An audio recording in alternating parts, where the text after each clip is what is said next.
আমরা দুনিয়া পেয়ে দুনিয়ায় আমরা উদাসীন উদাসীন হয়ে ঘুরে বেড়াচ্ছি। অথচ এই দুনিয়া সেই দুনিয়া নয়। আমাদেরকে কবর প্রতিদিন ডাকতে দেখে, প্রতিদিন আমাদেরকে আহ্বান করতে দেখে।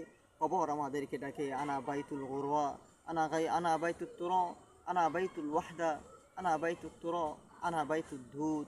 কবর আমাদেরকে আহ্বান করতে দেখে। আমি কবর একা থাকার ঘর, বুঝে শুনে আসতে হবে। আমি কবর মাটির অন্ধকারের ঘর, আমার কাছে আসতে হলে তোমার বুঝে শুনে আসতে হবে।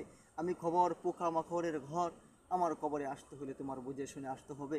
আমরা দুনিয়ার মোহে পড়ে আছি, দুনিয়ার মোহে পড়ে আমরা ওই আখেরাতকে ভুলে যাচ্ছি, আখেরাতকে আমরা ধ্বংস করে দিচ্ছি।